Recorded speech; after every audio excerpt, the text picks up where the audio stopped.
नमस्कार विद्यार्थियों, ऑनलाइन कक्षाओं में पुनः आपका स्वागत है। कक्षा 10 की विषय हिंदी की, इसमें व्यवहारिक व्याकरण का हम अध्ययन कर रहे हैं।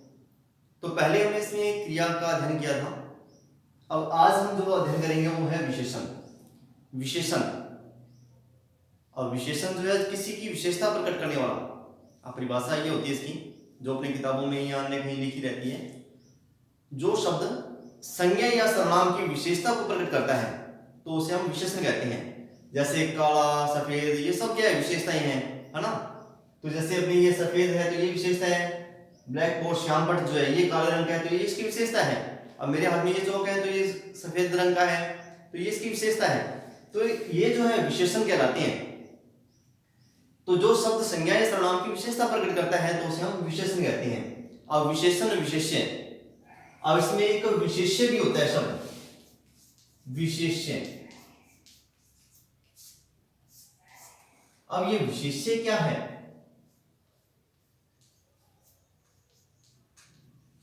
विशेष्य शब्द क्या है? ये विशेषण तो हमें पता है कि संज्ञा या सर्वनाम की विशेषता जो प्रकट करता है उसको हम विशेषण कहते हैं, लेकिन विशेष्य क्या है? विशेष्य जो है जिसकी विशेषता प्रकट की जा रही है। जैसे ये मेरे हाथ में चौक था तो ये सफेद रंग का है तो ये इसकी विशेषता हो गई, विशेषण हो गया ये सफेद। लेकिन विशेषता जिसकी विशेषता प्रकट की जा रही है, जैसे इस चौक की विशेषता प्रकट की जा रही थी तो ये क्या है, विशेष्य। अब जिसकी विशेषता प्रकट की जाती है वो विशेष्य कहलाता है। तो ये तो था विशेष्य।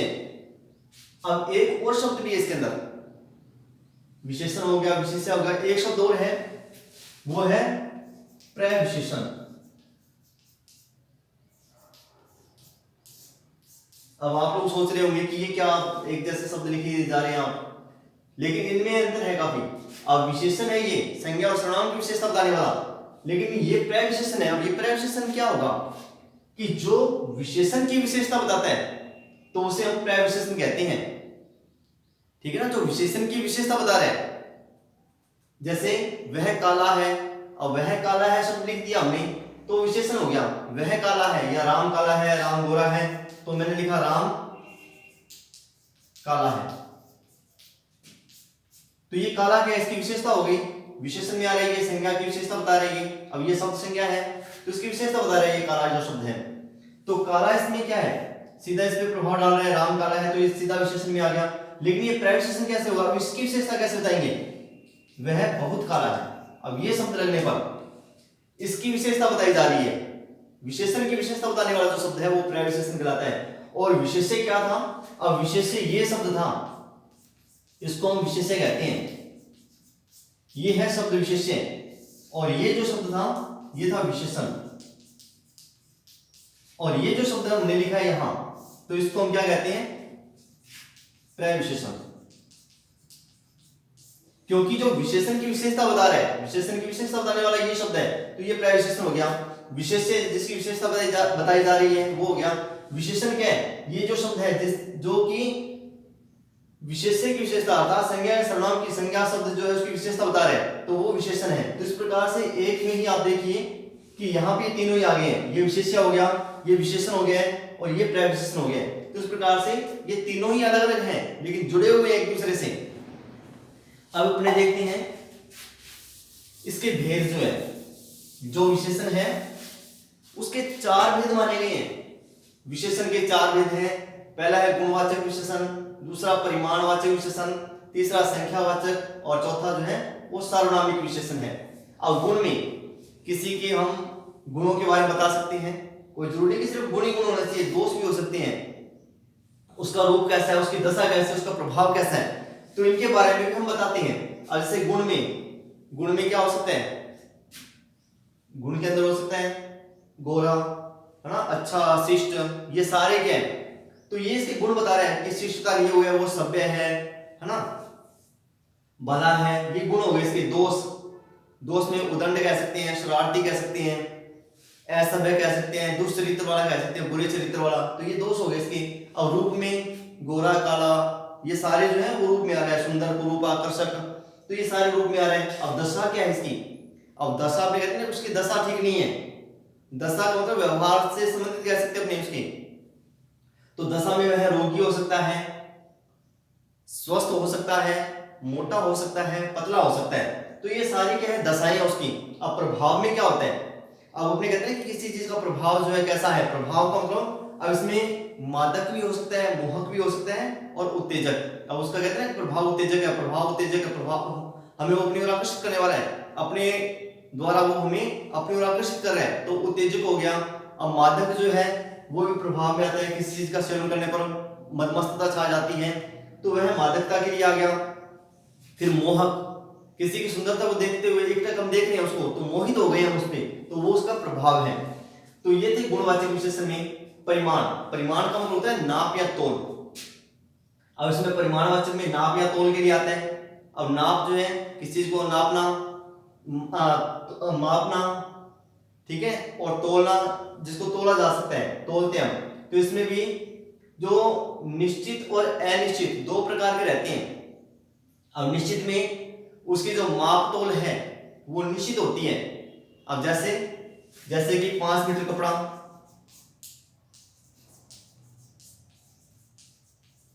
अब ये तो हो गया निश्चित में। 5 किलो चीनी,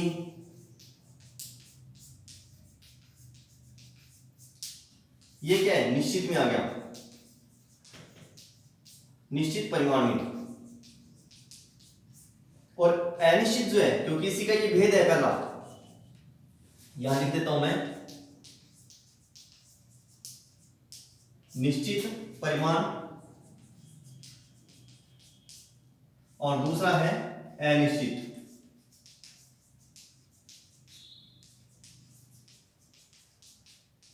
परिमाणवाचक। अब ये तो था निश्चित परिमाण में कि इसका एक हमें माप है हमारे पास में, इसका जो तोल है हमारे पास में कि 5 किलो है, निश्चित है कि 5 किलो है, ये 5 मीटर कपड़ा है। लेकिन अनिश्चित में क्या होता है, इसकी मात्रा निश्चित नहीं होती। जैसे इसी को अपने उदाहरण में ले लेते हैं कि कुछ मीटर कपड़ा,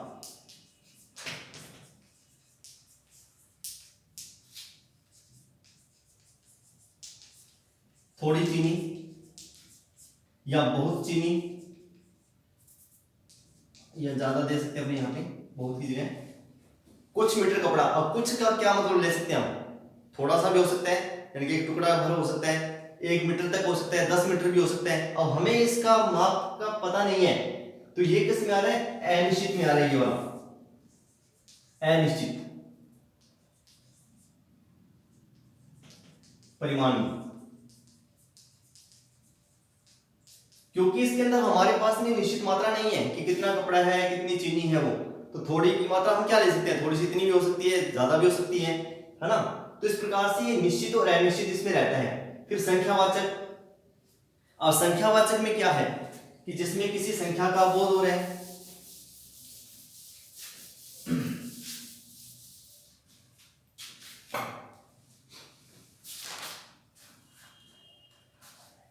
अब जो विशेषण संख्यावाचक में, जो विशेषण संज्ञा या सर्वनाम की जो संख्या है उसका बोध करवाते हैं, तो उसे हम संख्यावाचक विशेषण कहते हैं। अब जैसे संख्या में, इसमें भी दो प्रकार रहते हैं, निश्चित और अनिश्चित।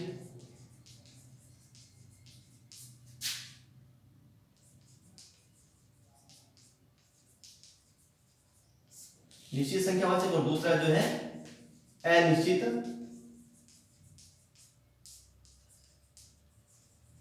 संख्यावाचक।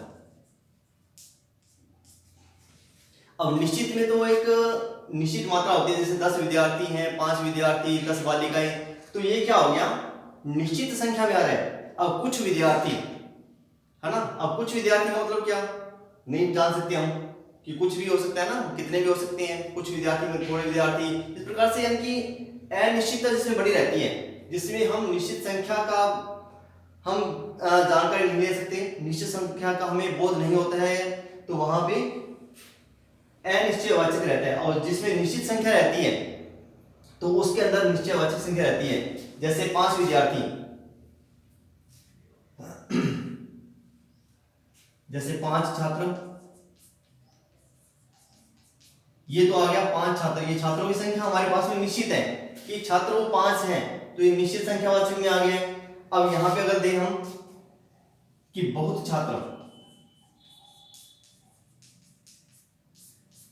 अब ये बहुत छात्र क्या है, ये तो थी निश्चित में,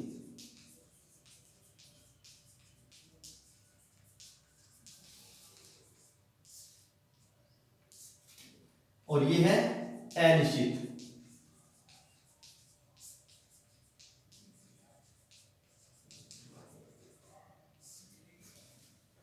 अब निश्चित में क्या था कि 5 छात्र, ये संख्या निश्चित है कि 5 है वो। अब इसके बाद में अनिश्चित संख्यावाचक में बहुत छात्र। अब बहुत में कितने हो सकते हैं, 10 भी हो सकते हैं, है ना, 20 भी हो सकते हैं, 1000 भी हो सकते हैं, 100 भी हो सकते हैं। तो इसकी संख्या हमारे पास में निश्चित नहीं है, अनिश्चित है ये, तो इसके कारण से हम इसको अनिश्चित संख्यावाचक कहते हैं। तो ये तो थी संख्यावाचक में। फिर इसके बाद में अगला है, चौथा जो इसका भेद है वो है सार्वनामिक विशेषण। अब ये सार्वनामिक विशेषण क्या है, इसमें जो सर्वनाम शब्द है, जो सर्वनाम शब्द है जो संज्ञा के स्थान पे काम आते हैं, तो उनको संज्ञा से पहले अगर लिख दिया जाए तो वह सार्वनामिक विशेषण बन जाता है।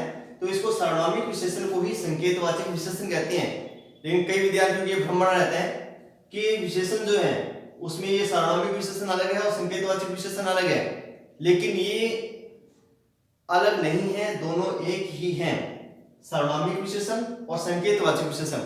क्योंकि जो संज्ञा के स्थान पे काम आ रहा है वो सर्वनाम है, और जो सर्वनाम शब्द है वो संकेत भी करता है। जैसे एक उदाहरण मैं आपको बता रहा हूं, वह लड़का गाना गाता है।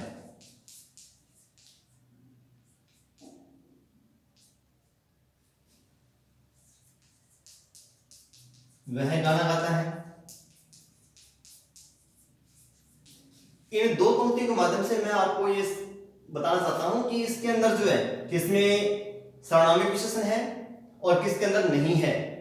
अब देखिए दोनों में वह शब्द आया हुआ है, इसमें भी और इसमें भी है। वह गाना गाता है, वह लड़का गाना गाता है। एक बार में हमें इसका नहीं पता लगता, लेकिन इसका मुख्य अंतर देखिए, ये जो लड़का है इसमें ये संज्ञा शब्द है, ये संज्ञा है इसमें, और यहां पे संज्ञा शब्द नहीं है। अब जो शब्द संज्ञा के स्थान पे काम आते हैं, या तो ये आना चाहिए था या ये आना चाहिए था, क्योंकि संज्ञा के स्थान पे काम आ रहा है ये, तो यहां पे ये आना चाहिए था वह गाना गाता है, तो ये किस में आया था, सर्वनाम में आता। लेकिन अब ये जो सर्वनामिक शब्द जो है वह जो है क्रिया ऐसे संज्ञा से पहले आ रहा है, वह लड़का गाना गाता है, और वह अपने इशारा करें कि वह लड़का गाना गाता है, वह, तो इसमें इशारा करें हम, तो जिसके कारण से यहाँ पे सार्वनामिक विशेषण है और इसको हम संकेतवाचक विशेषण भी कहते हैं। अब इसमें भी अलग अलग भेद हैं, सार्वनामिक में भी निश्चित, अनिश्चित, प्रश्नवाचक। अब इसका जो अलग भेद है निश्चित, इसी के अंदर है ये।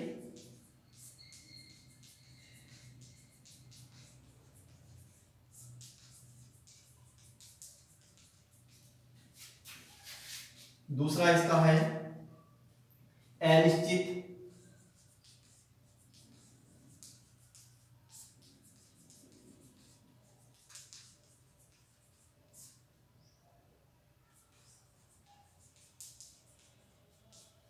तीसरा है इसके अंदर प्रश्नवाचक।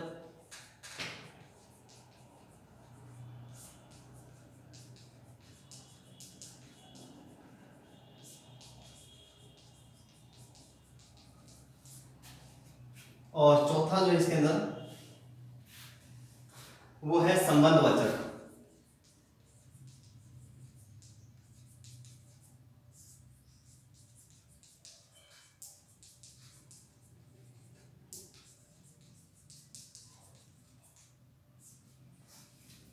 अब जो हमने इसमें पढ़ा है निश्चित, अनिश्चित, यानी कि जिसमें किसी का निश्चय नहीं रहता, तो इसका अपने एक उदाहरण देख लेते हैं।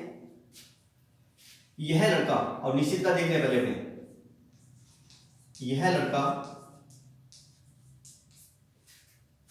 कल अनुपस्थित था।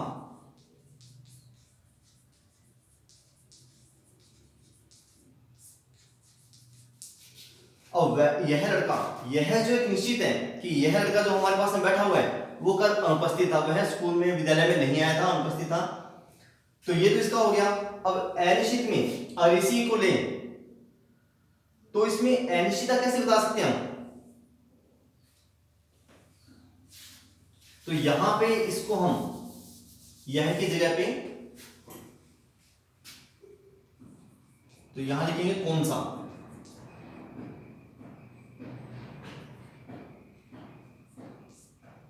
कि कौन सा लड़का अनुपस्थित, कल अनुपस्थित था।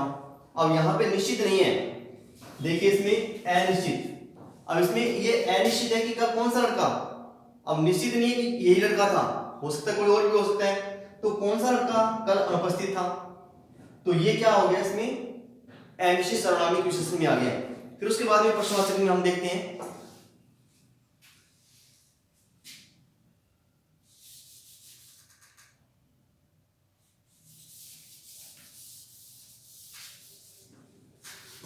इसका एक अन्य उदाहरण लेते हुए अनिश्चित का,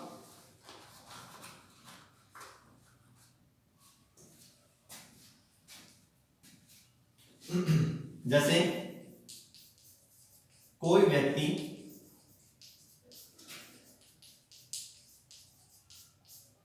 बगीचे में रह रहा है, ये हम अनिश्चित का लेंगे। जो पहले मैंने इसका उदाहरण दिया है उसको हम प्रश्नवाचक में ले सकते हैं, और प्रश्नवाचक में कौन कैसे इस शब्द का प्रयोग किया जाता है। तो अनिश्चित में हम कोई शब्द का प्रयोग करेंगे, ठीक है। तो कोई व्यक्ति बगीचे में रह रहा है। अब कोई जो है इसमें निश्चित नहीं कि कोई व्यक्ति रह रहे हैं, तो ये अनिश्चित में आ गया। कुछ महिलाएं बाहर गई हुई हैं, तो इस प्रकार से है कि कुछ या कोई, ये जो शब्द आ रहे हैं वो अनिश्चित में आ रहे हैं। अब प्रश्नवाचक में जो मैंने पहले उदाहरण इसमें दिया था अनिश्चित में कि कौन व्यक्ति बगीचे में रह रहा है, अब कौन सा व्यक्ति, अब इसमें कौन सा आ जाएगा, तो कौन सा आते ही वो प्रश्न में बन जाएगा, है ना। कौन सा व्यक्ति बैठा है, तो कौन सा या क्या। तो इस प्रकार के जो शब्द हैं, व्यक्ति क्या कर रहा है, तो ये सारे जो शब्द हैं वो प्रश्न के निर्माण कर रहे हैं। फिर इसके बाद में संबंधवाचक सर्वनामिक विशेषण। और संबंध में क्या होता है कि जो सर्वनामिक जो विशेषण है वो एक संज्ञा शब्द का दूसरे संज्ञा शब्द से संबंध को जो बताता है, तो उसको हम संबंधवाचक सर्वनामिक विशेषण कहते हैं। जैसे उदाहरण इसका, जो पुस्तक तुमको मिली थी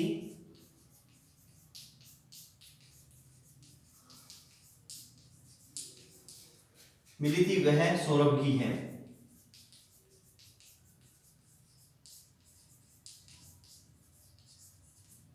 अब देखिए इसमें जो और वह, अब इसके माध्यम से इनके अंदर जो है संज्ञा जो शब्द है उसमें का संबंध दूसरे से बताया जा रहा है। जो पुस्तक तुमको मिली थी वह सौरभ की है। अब जो पुस्तक तुम्हें मिली है, अब ये संकेत नहीं कर रहा है इसमें, क्योंकि हम ये सर्वनामिक या संकेतवाचक में पढ़ रहे हैं कि जो पुस्तक तुम्हें मिली थी या तुमको मिली थी वह सौरभ की है। तो ये संबंध बता रहे, तो इस प्रकार से संबंधवाचक सर्वनामिक विशेषण हो गए। तो इस प्रकार से हमने आज ये विशेषण का अध्ययन किया, जिसमें विशेषण क्या है, विशेष्य किसे कहते हैं, प्रविशेषण क्या है, और विशेषण के भेद कौन कौन से हैं। इसके 4 भेद हैं: गुणवाचक विशेषण, परिमाणवाचक विशेषण, संख्यावाचक विशेषण, सार्वनामिक विशेषण। सार्वनामिक विशेषण को ही संकेतवाचक विशेषण कहते हैं। आशा है कि आपको ये जो मैंने समझाया आपको समझ में आया होगा। तो आप इसका अच्छे से अध्ययन करें, जिससे कि विशेषण जो है पूर्ण रूप से हम समझ सकें, क्योंकि आगे जैसे जैसे हम कक्षा में बढ़ते जाएंगे तो इसका भी काफी महत्व है आगे। क्योंकि 11वीं 12वीं के अंदर जब हम पढ़ते हैं तो पद परिचय जो देना होता है हमें, तो उसके अंदर संज्ञा, सर्वनाम, क्रिया, विशेषण ये सारे उसमें रहते हैं। तो इसलिए हम इसका अध्ययन करें। तो आशा है कि आपको ये सब अच्छा लगा होगा और समझ में आया होगा। तो मैं आशा करता हूं कि आप विशेषण जो है इसको अच्छे से समझते हुए इसका अध्ययन करेंगे। धन्यवाद।